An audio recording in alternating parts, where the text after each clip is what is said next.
The Battlefield. Multiplayer Details, Part 2. Hey guys, I'm Oakley and we're continuing our coverage on the details of multiplayer. So Part 1 was out with the old, in with the new, and basically what that talked about is how do we transition from Shogun to Rome 2, what are we losing in the process and what is going to be new.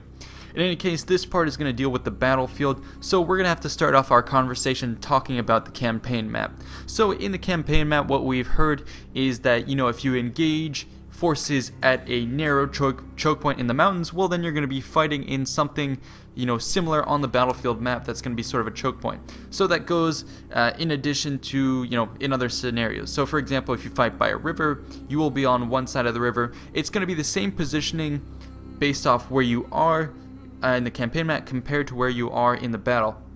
Now the way that works is because there is a terrain map hidden under the campaign map. So basically the elevation features and all that stuff that are present in the campaign map are basically handed over to the terrain map and it's generated. Now some stuff will be auto-generated, like shrubbery and a little bit of the forest and stuff like that, so there will be some randomness to it, but the big features like mountains, cities, rivers, bridges, even big monuments like the pyramids of Giza will be present based on how close you are to them. You might be able to see them in the distance, or you might be playing really close to them. And again, if you fight a battle in the same position, it might not be the exact same battlefield, but you'll be able to see the same features, so you might be fighting 1 mile away. So in any case, basically your position on the campaign map goes hand in hand with how you're going to fight in your battle. Now, why do I mention the campaign map? We're talking about multiplayer. Now, the way it comes together is this new feature that they've announced, and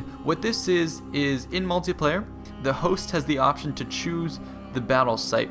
Now, the way they said this works is basically the host has access to I would think the entire campaign map, and they can kind of select the coordinates of an area that they want to play on, and all of a sudden once the battle goes into effect, basically what you have is two forces fighting on the location that was selected by the host. Now that's interesting. It's pretty cool in the sense that it allows you to have a huge number of different battlefields, and every time it's a new exploration, even though they may have their idiosyncrasies that favor one team over another, it's a new fresh experience every time. And what's cool about this is if someone finds a really cool, interesting part of the map, say something like the Hot Gates or Thermopylae, a place like that that's really cool, that has a cinematic feel to it, that plays balance, or that has some sort of cool implication. CAA has said that they want to allow players to promote that. They want to have players share that, and so that's something that I'm looking forward to.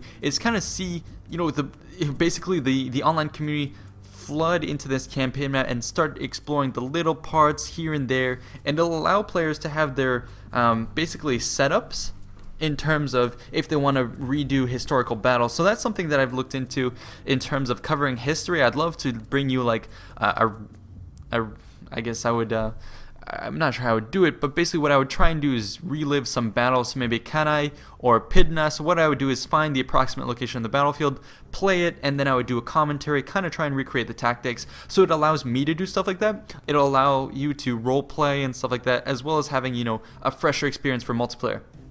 Now, those of you who may be concerned, don't worry, you still have the option to select from pre-made maps. So there will be default maps that will have, I'm assuming the grassy I almost said frat lands. Yeah, there's college boys running around. No, in any case, there will be, God, I'm just thinking about that idea. No, there'll be grassy flatlands. There'll be these predetermined maps that you can play on. So don't worry, there will be that standardized, basically, component to it if you want to.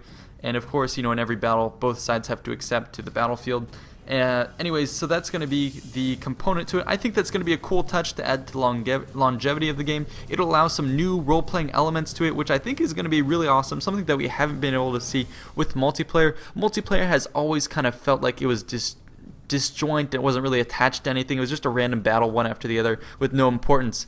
So what they did in Shogun, as I was talking about earlier, was giving it a context in terms of veterans, but now what they've done is giving it a context in terms of placing it in an actual place on the historical map and allowing you to role play. So I think that's a better approach, maybe a more fair approach. But in any case, like I said, you do have access to your own maps, and I'm guessing they'll eventually roll out with your own map editor that you can do, like they did with essentially TED with Shogun. That'll allow players to create their own maps for competitive play, or even recreate a more epic battle, like Thermopylae, make it even more imposing, or make their own fantasy things. I've seen people in Shogun make Minas Tirith. I've seen incredible things done by the modding community and also the map developing community, so we can have that to look forward to. But yeah, guys, that'll conclude part 2, where we talked about the battlefield in terms of auto-generating it, the campaign map selection, the coordinates, and all that stuff. I'll also throw in that I'm guessing, we'll see a continuation of the time of day effects, so all that combined will make for a huge variety in the multiplayer experience. So anyways, part 3, which is the next part, is going to cover the line of sight feature, and part 4 is going to cover the troops and abilities. So I'll see you guys next time. Thanks so much.